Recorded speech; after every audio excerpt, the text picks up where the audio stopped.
I had a lot of sensory issues at work, even though I didn't work in a particularly noisy environment.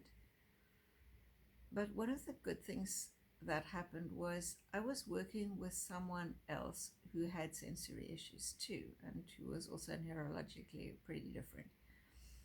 And that person got a sensory evaluation by a sensory psychologist and got a sensory profiling, and then recommended to our boss and to me that we should have something like this done for everybody in the office so that we could optimize our working environment accordingly.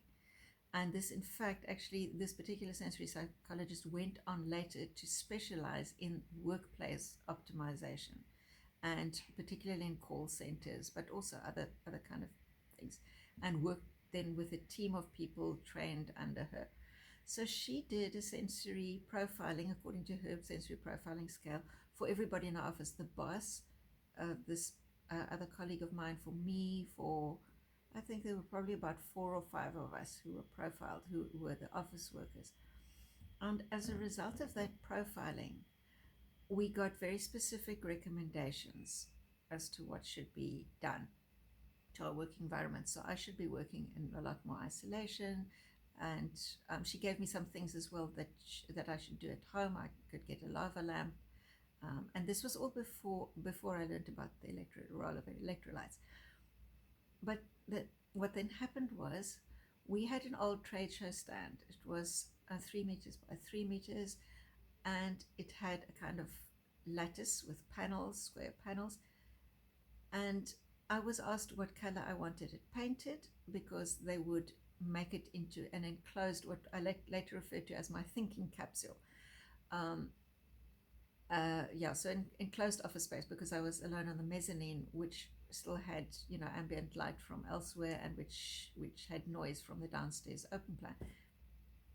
My senior colleague, his profile, sensory profile, was actually ideal to open plan work, and my other colleague as well, who needed a lot more stimulation, so they could stay where they were. Their desks would just move into different positions, and there were other things recommended. So they kind of needed, my one colleague who was neuro different, needed a lot of movement in front of them to kind of keep them alert and from drifting off, whereas I didn't need that whatsoever.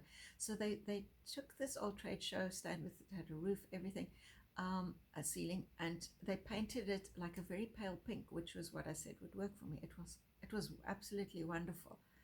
Um, that was enclosed, and then when I came back from the December holiday, my magnanimous senior colleague had already organized for this thing to have like spot ceiling lights in it, which were absolutely, he hadn't consulted me, and he thought he was accommodating me, but they were awful because they distracted me like anything. I had to wear a hat with a rim to be able to block this out. So he said, no, you shouldn't have to wear a hat. Let's see what we can do. We can redo it. We can put something else in there. I said, just wait. If we can diffuse this light, it would be fine. So what we did is we took, because of the size of the panels, we took flip chart paper and we draped it from the one panel to the other panel. So it made a kind of weird, interesting, it kind of looked like cloth draping um, from one panel to the next. A kind of pseudo-Japanesey type of effect with this lattice. And it made this wonderful diffused light, which meant that anywhere where you were in the room, no matter where you moved your hand, you would not have shadows anywhere. You were just bathed in this light. And my senior colleague who did this for me, was very pleased with himself, and he used to show it off to people.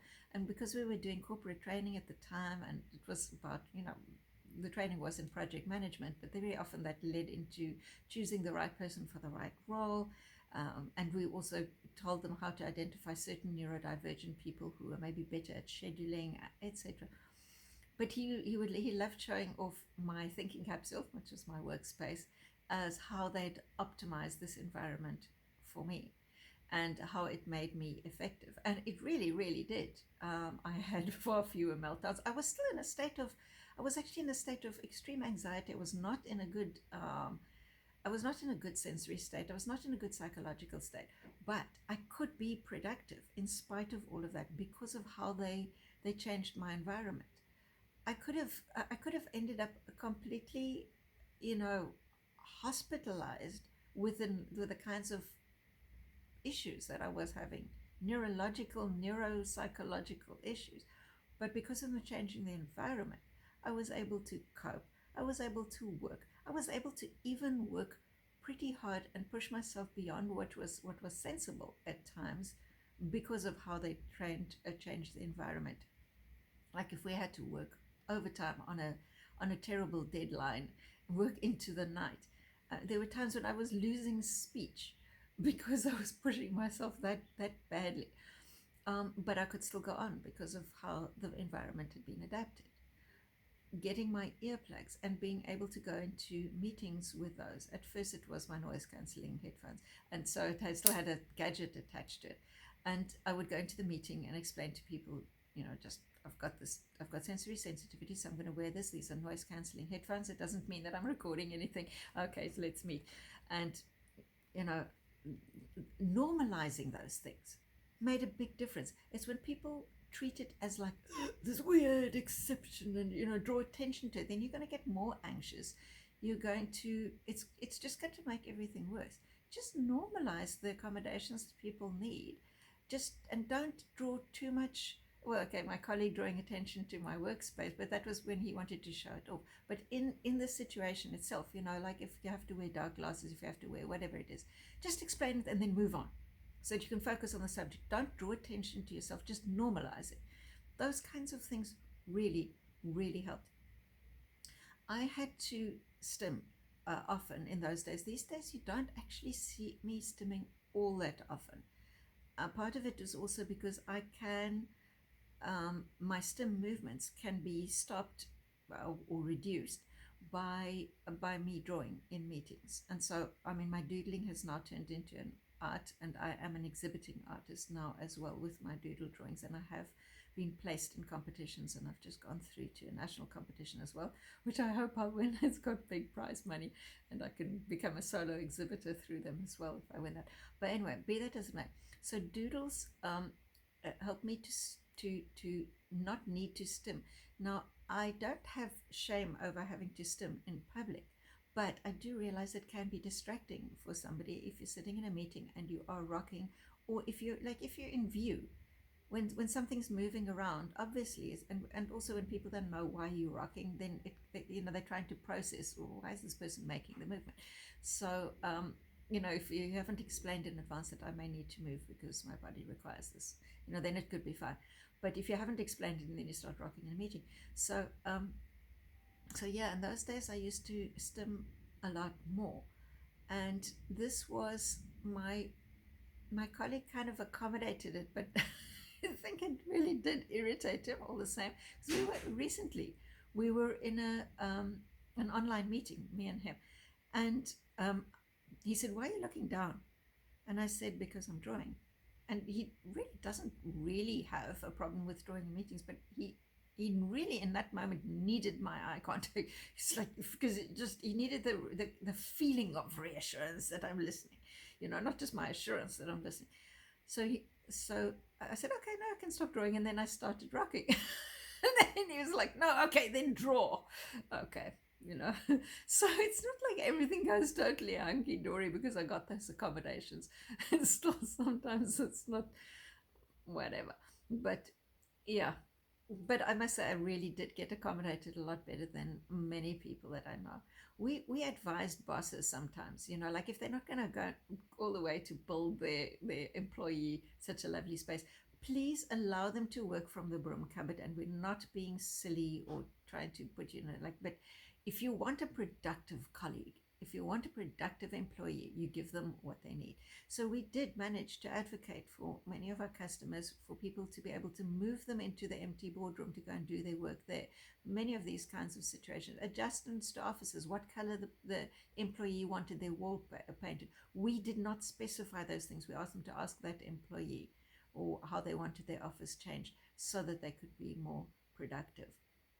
So yeah, that's that's a lot of changes that really paid off for us.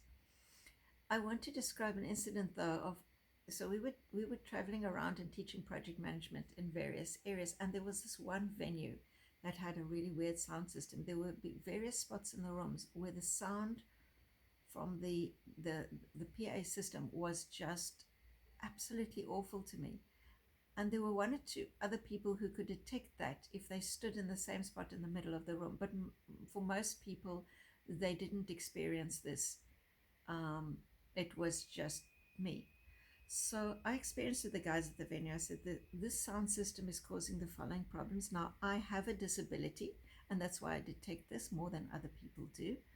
And we require you to make the following changes if we're going to continue renting here. Is that okay?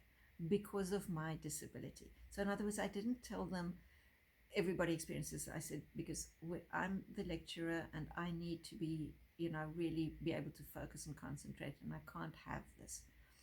So they were like, yeah, yeah, yeah. Well, they didn't change it. What in fact happened is when I pointed it out to them again, having gone through this walkabout with them, I pointed it out to them again. This is what's happening. I know you cannot detect this, but this is how I experience it, and it is a disability. And the owner of the place once again, well, I hear nothing. I was so livid. We left them. We no longer rented their venue anymore. It was the last straw of a number of straws. But that absolute refusal to accommodate what the client was telling you they experience, not expecting you to experience this, but I experience this and this is a disability. Okay, right. So yeah, you win some, you lose some. In the end, if you give the optimization that your employees need, they will work better. And yes, you will not fix their disability necessarily. And yes, you will have some other issues with them, but it will be